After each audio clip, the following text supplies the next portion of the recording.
नमस्कार, welcome to भूगोलशाला। मैं पूनम यादव। आज हम अर्थक्वेक से रिलेटेड क्वेश्चंस को सोल्व करेंगे जो बार बार एग्जाम्स में आते हैं। अर्थक्वेक क्या होता है, यानी भूकंप क्या होता है।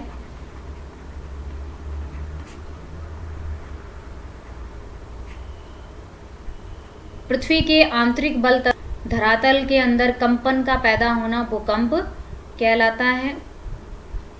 भूकंप के दो सेंटर होते हैं, एक इनर और एक एक्सटर्नल सेंटर।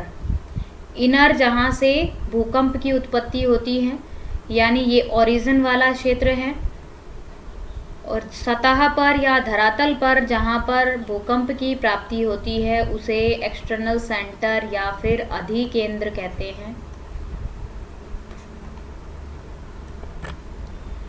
क्वेश्चन फर्स्ट देख लेते हैं।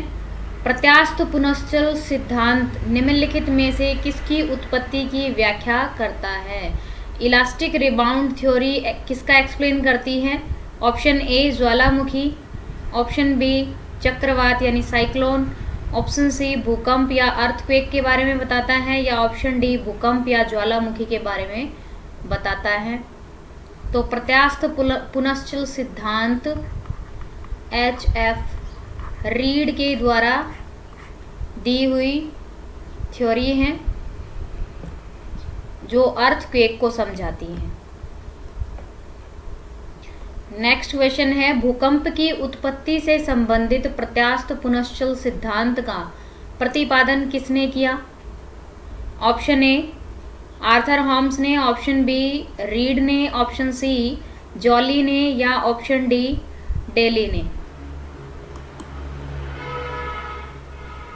तो HF रीड के द्वारा प्रत्यास्थ पुनश्चल सिद्धांत दिया गया जो भूकंप की व्याख्या करता है। नेक्स्ट है, आर्थर हॉम्स ने क्या किया था, संवहन तरंग सिद्धांत दिया था जो एक कटक के निर्माण की प्रक्रिया को समझाता है। जोली ने समस्थितिकी पर कार्य किया।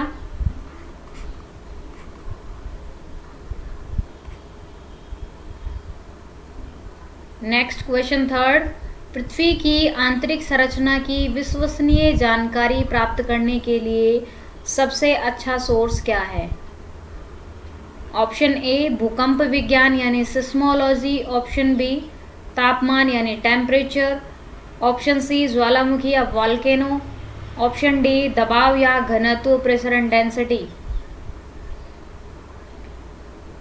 पृथ्वी की आंतरिक संरचना को हम किस सोर्स से समझ सकते हैं। ऑप्शन ए भूकंप विज्ञान के द्वारा हम पृथ्वी की आंतरिक संरचना के बारे में जान सकते हैं। क्वेश्चन 4, भूगर्भ में जिस स्थान पर भूकंपीय तरंगों की उत्पत्ति होती है उस स्थान को क्या कहा जाता है। जिस स्थान पर भूकंपीय तरंगों की उत्पत्ति होती है उस स्थान को क्या कहा जाता है। ऑप्शन ए एपी सेंटर यानी अधिकेंद्र, ऑप्शन बी भूकंप अधिकेंद्र अर्थक्वेक एपिसेंटर, या ऑप्शन सी भूकंप केंद्र या अर्थक्वेक सेंटर, या फिर इकोलोजाइट। भूगर्भ में यानी आंतरिक भाग में जहां से भूकंपीय तरंगे उत्पन्न होती हैं उसे कहा जाता है भूकंपीय केंद्र या फिर हाइपोसेंटर। भूकंप मूल या फिर उसे भूकंप केंद्र कहते हैं। भूकंप मूल या भूकंप केंद्र से बिल्कुल सीधा 90 डिग्री पर जहाँ सेंटर बनता है भूकंप का सतह पर या धरातल पर उसे कहते हैं अधिकेंद्र। नेक्स्ट क्वेश्चन 5, भूकंप मूल वह स्थान होता है जहाँ पर क्या होता है। ऑप्शन ए धरातल पर भूकंपीय लहरों का सर्वप्रथम ज्ञान जहाँ होता है, या फिर ऑप्शन बी जहाँ से भूकंप की उत्पत्ति होती है, ऑप्शन सी, जहां से भूकंप की उत्पत्ति के पश्चात उसकी लहरें ठीक नीचे स्थित स्थान पर यात्रा करके पुनः वापस लौटती हैं, या ऑप्शन डी, उपयुक्त में से कोई नहीं। तो भूकंप मूल क्या होता है? आंतरिक भाग होता है, जहां पर भूकंप की उत्पत्ति सबसे पहले होती है। नेक्स्ट क्वेश्चन 6, अधिकेंद्र भूकंप का एक बिंदु है जो संबंधित है। किससे संबंधित है? पृथ्वी के अंदर भूकंप के उद्गम स्थान से संबंधित है, या ऑप्शन बी, भूकंप उद्गम केंद्र के ऊपर भूपृष्ठीय बिंदु को कहते हैं, या ऑप्शन सी, वह स्थान जहां भूकंप का अनुभव किया जाता है, या ऑप्शन डी, भूपृष्ठ का वह बिंदु जहां पहला झटका अनुभव किया जाता है। तो भूकंप अधिकेंद्र कहाँ होता है? उद्गम केंद्र के बिल्कुल ठीक ऊपर भूकंप का केंद्र क्या कहलाता है? अधिकेंद्र कहलाता है।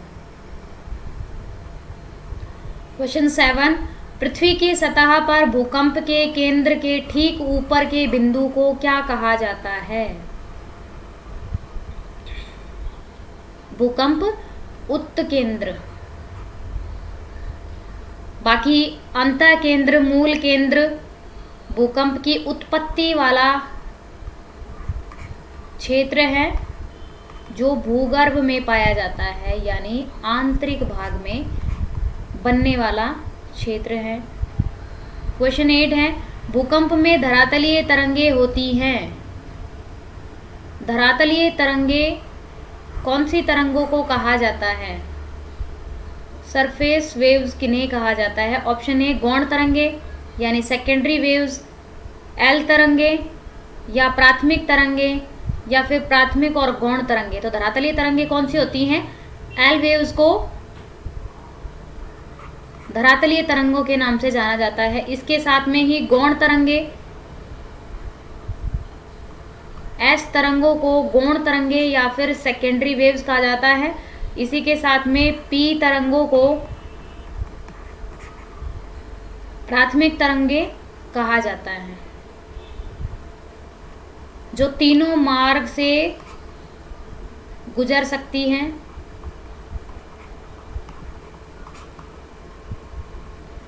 इसी के साथ एस तरंगे केवल ठोस मार्ग में ही अधिक तीव्रता से चलते हैं तथा तरल में इनकी गति बिल्कुल मंद हो जाती है।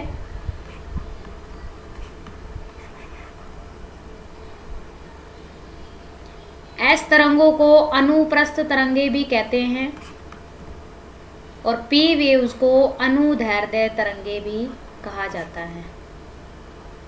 Next question 9, which of following seismic waves causes maximum damage. निम्नलिखित में से कौन सी भूकंपीय तरंगे ऐसी है जो सर्वाधिक क्षति पहुंचाती हैं? ऑप्शन ए, प्राइमरी यानी पी वेव्स, द्वितीयक यानी एस वेव्स, दीर्घपृष्ठीय यानी एल वेव्स। तो कौन सी ऐसी तरंग है जो सर्वाधिक क्षति पहुंचाती हैं?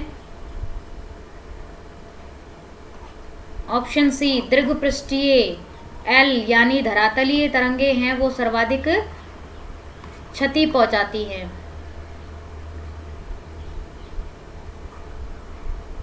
क्योंकि वो धरातल के समानांतर चलती हैं। नेक्स्ट क्वेश्चन 10,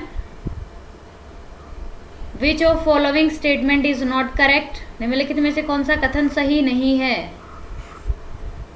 ऑप्शन ए, भूकंप के कारण समान बर्बादी वाले स्थानों को मिलाने वाली रेखा को समभूकंप रेखा कहा जाता है। ठीक है, समान बर्बादी वाले स्थानों को मिलाने वाली रेखा को हम समभूकंप कहते हैं। नेक्स्ट है, समभूकंप रेखा का आकार नियमित होता है यानी हमेशा एक जैसी ही रहती है। नेक्स्ट ऑप्शन सी, उन स्थानों को मिलाने वाली रेखा जहां भूकंप एक साथ आते हैं सहभूकंप रेखा कहलाती है। नेक्स्ट ऑप्शन डी, भूकंपीय तरंगों को अंकित करने वाला यंत्र सिस्मोग्राफ है। तो समभूकंप रेखा का आकार नियमित नहीं होता है, अनियमित होती हैं ये रेखाएं।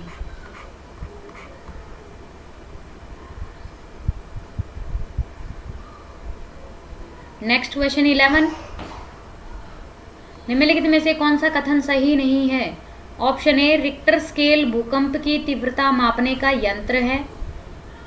ऑप्शन बी, रिक्टर स्केल एक लॉगरिथमिक स्केल होता है। ऑप्शन सी, यह स्केल भूकंप की ऊर्जा को मापता है। या ऑप्शन डी, इनमें से कोई नहीं। तो ये तीनों स्टेटमेंट सही हैं रिक्टर स्केल के लिए। भूकंप की इंटेंसिटी को मापने के लिए रिक्टर स्केल का यूज किया जाता है।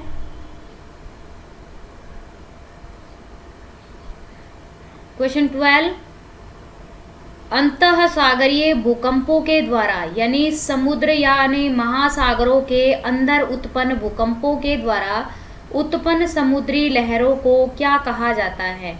ऑप्शन ए, सर्क। Option B, tsunami. Option C, scale. या ऑप्शन डी, केम। इन्हें सुनामी कहा जाता है जो विनाशकारी तरंगे होती हैं तथा जापानी शब्द है। सर्ग क्या होता है? हिमनदी के द्वारा बनने वाली स्थलाकृति का नाम है।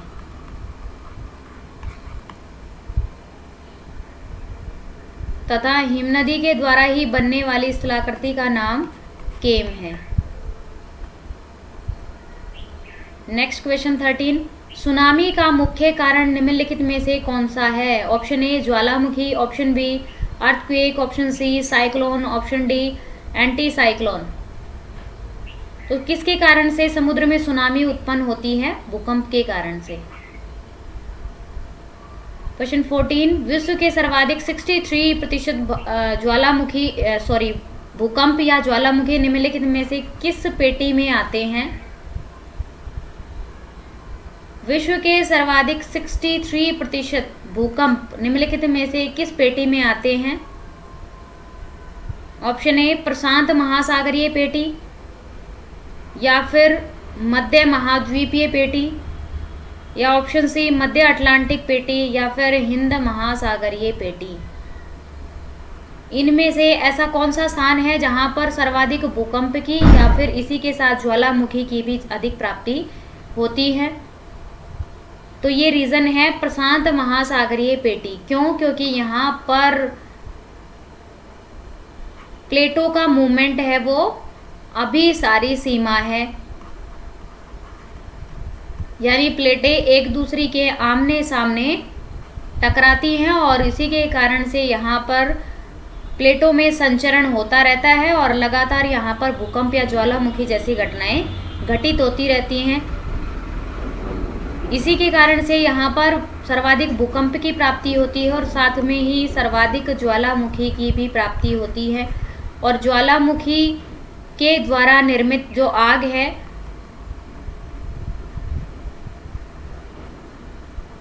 वो दिखाई पड़ने के कारण से प्रशांत पेटी को रिंग ऑफ फायर भी कहा जाता है, सर्वाधिक ज्वालामुखी आने के कारण से।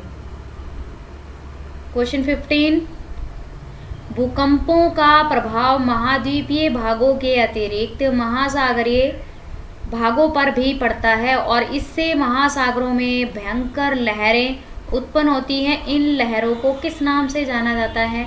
ऑप्शन ए, ज्वारीय भित्ति। ऑप्शन बी, सी लहरें। Option C, tsunami. या ऑप्शन डी, इनमें से कोई नहीं। तो सर्वाधिक विनाशकारी लहरें जो समुद्र के अंदर भूकंप के आने से उत्पन्न होती हैं वो सुनामी कहलाती हैं।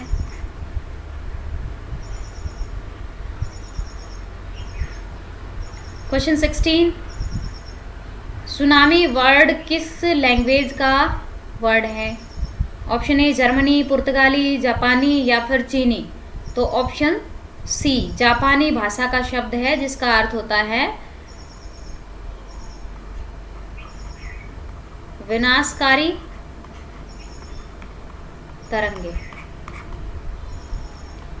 नेक्स्ट क्वेश्चन 17, किस देश में भूकंप से उत्पन्न विनाशकारी समुद्री लहरों को सुनामी कहते हैं? तो option A Mexico, Japan, Britain, New Zealand, option B Japan. Question 18, तरल पदार्थों से होकर न गुजर सकने वाली भूकंपीय लहर कौन सी है? ऐसी कौन सी वेव्स हैं जो लिक्विड भाग से नहीं गुजर सकती है? ऑप्शन ए पी तरंगे, जो कि तीनों माध्यम से गुजर सकती है, लेकिन तरल में इसकी स्पीड कम हो जाती है और ठोस में इसकी गति अधिक रहती है। Option B L waves, option C S waves या ऑप्शन डी इनमें से कोई नहीं। तो एस वेव्स की गति है वो तरल पदार्थ से विलुप्त हो जाती है तरल पदार्थ में जाने पर, यानी एस वेव्स केवल ठोस माध्यम से गुजर सकती हैं। क्वेश्चन 19, रिक्टर स्केल पर प्रयोग या रिक्टर स्केल का प्रयोग किसको मापने के लिए किया जाता है?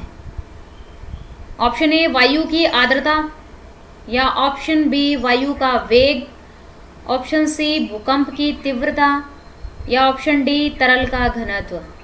तो भूकंप की तीव्रता को मापने के लिए इंटेंसिटी ऑफ अर्थक्वेक मेजर करने के लिए रिक्टर स्केल का यूज किया जाता है। वायु की आर्द्रता मापने के लिए हाइग्रोमीटर का यूज किया जाता है।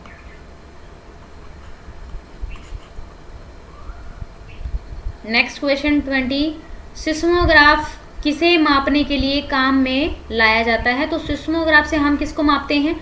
सागरीय लहरों को, या ज्वार भाटा को, या भूकंपीय तरंगों को, या इनमें से कोई नहीं। तो भूकंपीय तरंगों को मेजर करते हैं हम सिस्मोग्राफ के द्वारा। नेक्स्ट क्वेश्चन 21, समान भूकंपीय तीव्रता और समान बर्बादी वाले स्थानों को मिलाने वाली रेखा को क्या कहा जाता है? यानी एक स्थान पर आने वाले भूकंप की तीव्रता और उसी के साथ में दूसरे स्थान पर भी आए समान भूकंप को मिलाने वाली रेखा को कहा जाता है। ऑप्शन ए सम भूकंप रेखा, ऑप्शन बी समताप रेखा, ऑप्शन सी समदाब रेखा। तो सम भूकंप रेखा कहा जाता है जो एक ही समय में अलग अलग स्थानों पर आने वाले भूकंप के बारे में बताता है और क्षति के बारे में व्याख्या करता है कि समान क्षति को मिलाने वाली रेखा क्या कहलाती है? सम भूकंप रेखा कहलाती है, यानी एक ही प्रकार के भूकंप की प्राप्ति कहाँ कहाँ हुई है। ठीक है। नेक्स्ट ऑप्शन है समताप रेखा। समान तापमान को मिलाने वाली रेखाएं क्या कहलाती हैं? समताप रेखाएं। और समान दाब को मिलाने वाली रेखा को समदाब रेखा यानी आइसोबार कहा जाता है। नेक्स्ट क्वेश्चन 22, सम भूकंप रेखा का आकार प्राय होता है। ऑप्शन ए नियमित, ऑप्शन बी अनियमित, ऑप्शन सी वृत्ताकार, या फिर ऑप्शन डी एक रेखीय। तो समान भूकंप को मिलाने वाली रेखा का आकार प्राय अनियमित होता है, क्योंकि समान क्षति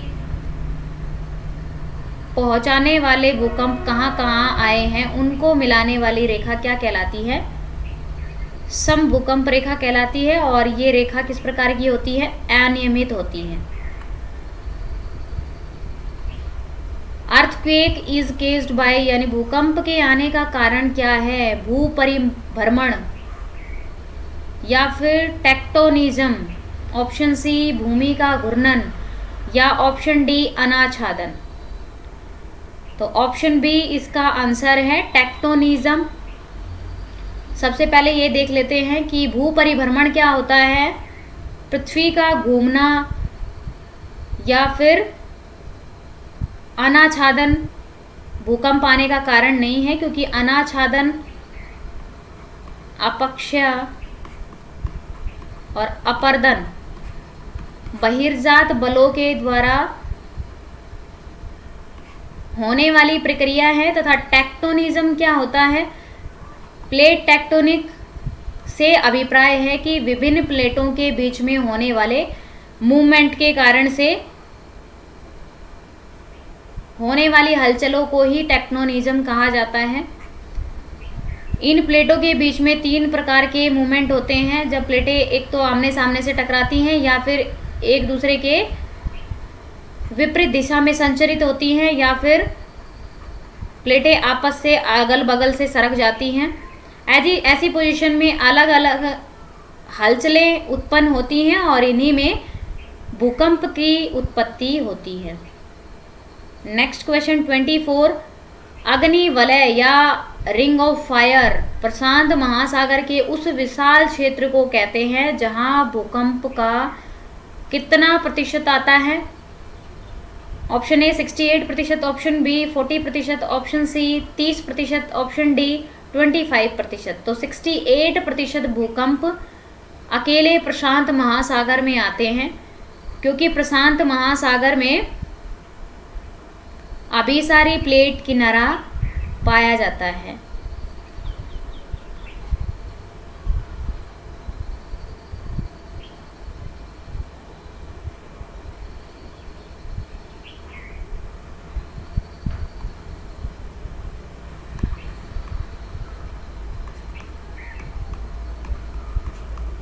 प्रशांत प्लेट का मूवमेंट पश्चिम की ओर है, जो कि एक बड़ी प्लेट है, तथा इसी के साथ में यूरेशियाई प्लेट का मूवमेंट पूर्व की साइड है। इसी के साथ जापानी प्लेट, फिलीपींस प्लेट और इंडो ऑस्ट्रेलियाई प्लेट।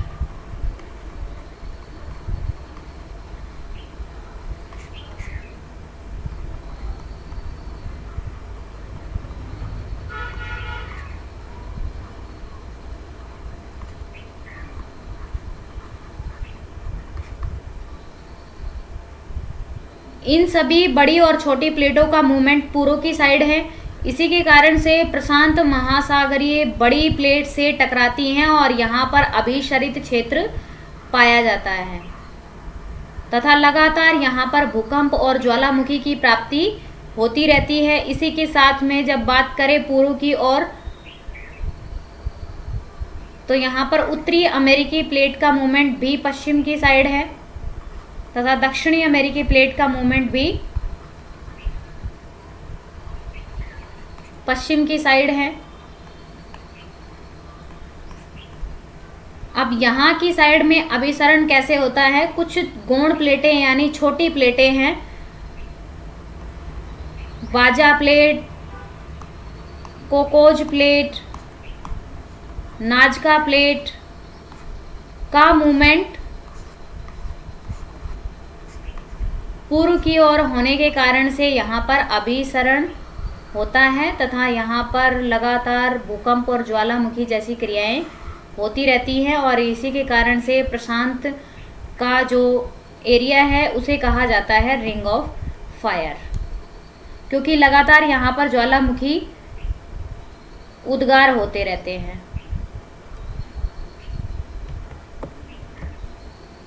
क्वेश्चन 25, निम्नलिखित में से कौन सा एक एशिया के पूर्व सीमांत में होने वाले भूकंपों का कारण बनता है? यानी एशिया के पूर्वी छोर में भूकंप किस लिए आते हैं? ऑप्शन ए, एशियाई प्लेट के नीचे पैसिफिक प्लेट का अवगमन होता है इसके कारण से, या फिर यूरोपीय प्लेट के नीचे अफ्रीकी प्लेट का अवगमन होता है इस कारण से, या फिर एशियाई प्लेट के नीचे इंडियन प्लेट का अवगमन होता है इसके कारण से, या फिर पैसिफिक प्लेट के नीचे अमेरिकी प्लेट का अवगमन होता है यानी धसाव होता है जिसके कारण से। तो ऑप्शन ए आंसर है इसका, एशियाई प्लेट के नीचे यानी यूरेशियाई प्लेट के नीचे पैसिफिक प्लेट का धसाव होता है यानी सबसिडेंस होता है। इसी के कारण से एशिया के पूर्वी छोर पर भूकंप आते रहते हैं। नेक्स्ट है क्वेश्चन ऑफ द डे, निम्नलिखित में से कौन सी जलसंधि अंतर्राष्ट्रीय तिथि रेखा के समानांतर स्थित है? अंतर्राष्ट्रीय तिथि रेखा कौन सी है? और इसी के समानांतर एक जल संधि स्थित है जिसका नाम है पनामा जल संधि, या ऑप्शन बी स्वेज जल संधि, ऑप्शन सी डोवर जल संधि, या ऑप्शन डी बेरिंग जल संधि। इसका आंसर आप कमेंट बॉक्स में देंगे। उम्मीद है कि आपको क्वेश्चन समझ में आए होंगे। इसी के साथ ये है वीडियो का एंड, तो मिलते हैं नेक्स्ट वीडियो में। धन्यवाद।